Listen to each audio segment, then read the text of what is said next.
আসসালামু আলাইকুম এভরিওয়ান। আজকে রায়ানের জন্য তৈরি করেছিলাম মুরগি দিয়ে লাউ।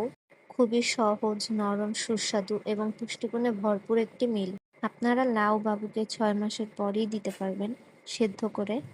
মুরগিও দিতে পারবেন, কিন্তু আমার মতে মুরগিটা একটু পরে দেওয়া উচিত। প্রথমে সবজি ও ফল ইন্ট্রোডিউস করা উচিত। বেবির খাবারে আমি সবসময় এমন কিছু রাখতে চেষ্টা করি যা হজমে সহজ, পুষ্টিকর এবং বেবির সেলফ ফিডিং জার্নিকেও আরো সুন্দরভাবে এগিয়ে নিতে সাহায্য করে। আর সেই দিক থেকে লাউ ও মুরগির কম্বিনেশনটা কিন্তু দারুণ।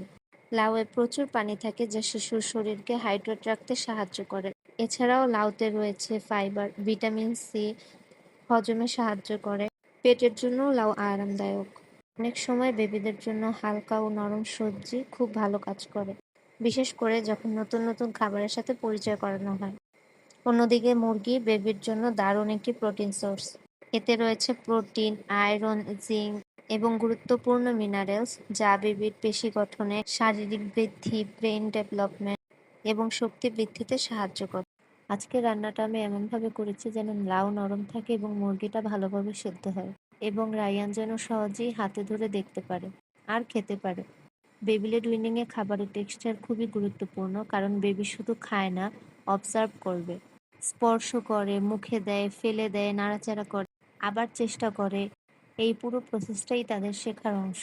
অনেকেই ভাবেন বেবি যদি পুরোটা না খায় তাহলে হয়তো সে খেতে পারছে, কিন্তু আসলে এই সময় বেবির মূল কাজ হলো খাবারের সাথে পরিচিত হওয়া, খাবারের টেক্সচার বোঝা, হ্যান্ড আই কোঅর্ডিনেশন বাড়ানো এবং সেলফ ফিডিং স্কিল ডেভেলপ করা। প্রতিটি ছোট চেষ্টা, প্রতিটি মুখে দেয়া, প্রতিটি নতুন অভিজ্ঞতাই তাদের বড় শেখার অংশ।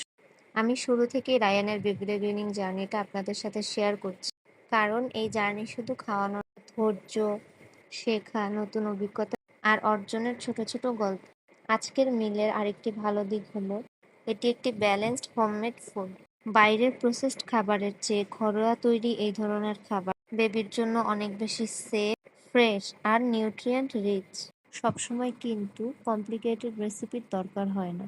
কম মশলাযুক্ত ঘরোয়া খাবারই বেবি লেড উইনিংয়ে বেবির জন্য বেশ উপযোগী হয়, কারণ এতে করে বেবি খাবারের আসল টেস্ট বুঝতে পারে। আজকে রায়ানের মিল টাইমের সবচেয়ে ভালো লাগার বিষয় ছিল ওর কিউরিসিটি। নতুন খাবার দেখলেই রায়ান প্রথমে অবজার্ভ করে, নিজের মতো বোঝার চেষ্টা করে। এই অবজারভেশন স্কিল আর আর্লি ডেভেলপমেন্টের গুরুত্বপূর্ণ অংশ।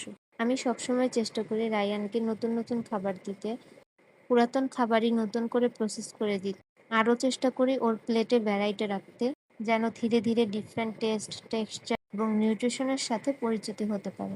কারণ ছোট থেকেই হেলদি ফুড এক্সপোজার থাকলে পরবর্তীতে ব্যালেন্সড ইটিং হ্যাবিট ডেভেলপ হওয়ার সম্ভাবনা বাড়ে। ভিডিওটি ভালো লাগলে ফলো দিয়ে পাশে থাকবেন এবং শেয়ার করতে ভুলবেন না।